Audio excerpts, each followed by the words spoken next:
My children, gather round.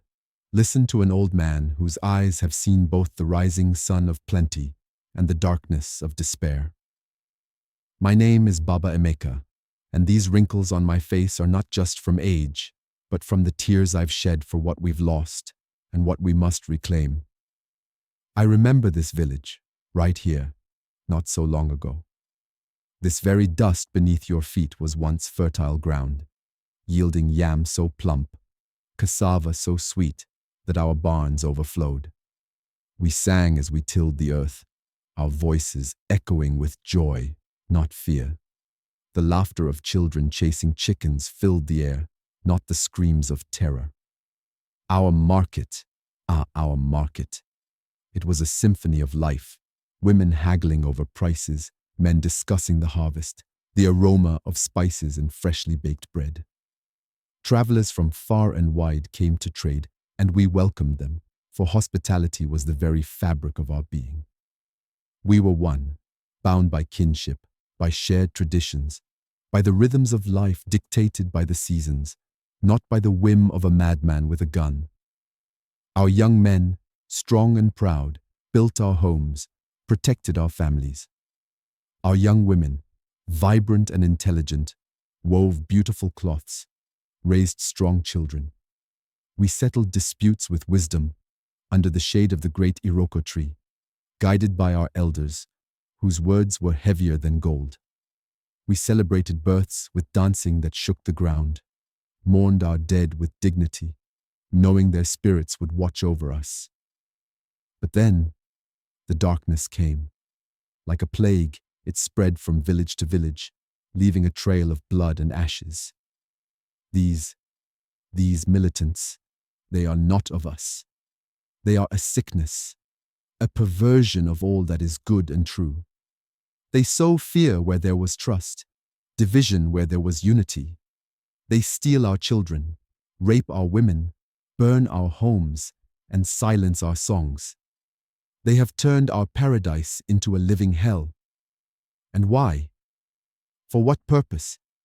They speak of a new world, but all they create is destruction. They claim to serve a higher power, but they only serve their own greed and thirst for blood. But we must not despair. This is our land, our heritage, our future.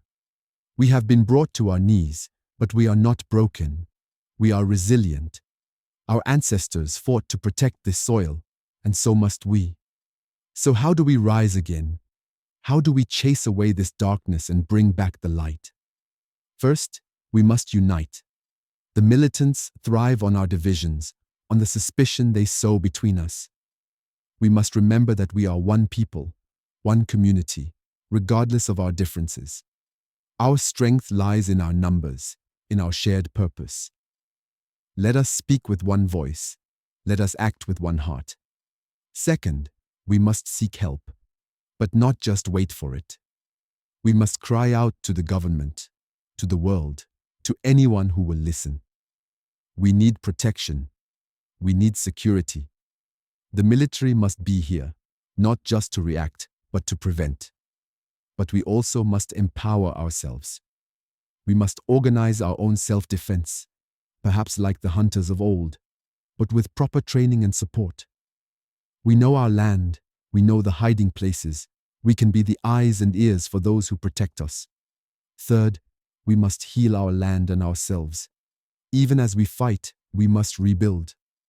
We must plant again, not just yams, but hope. We must mend the torn fabric of our community.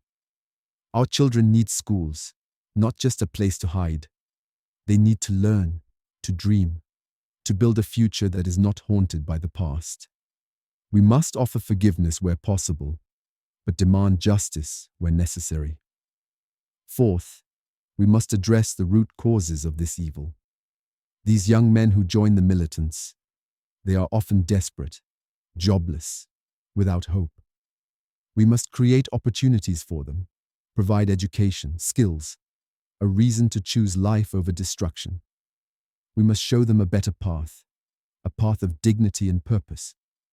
Our leaders must invest in our youth, not just pay lip service. Finally, we must never forget who we are. We are the inheritors of a rich culture, of resilience, of an indomitable spirit. The songs of our ancestors still echo in the wind. The wisdom of our elders still guides us. We must cling to our traditions, to our faith, to the values that make us human.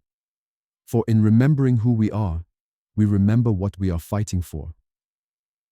It will be a long and arduous journey, my children. There will be more tears, more pain. But if we stand together, if we work together, if we believe in ourselves and in the promise of a brighter tomorrow, then this village, our beloved village, will sing again. The laughter of children will once more fill the air, and the aroma of prosperity will return. This I swear to you, by the spirits of our ancestors, and by the hope in your young eyes. Now go, my children, and let us begin to build.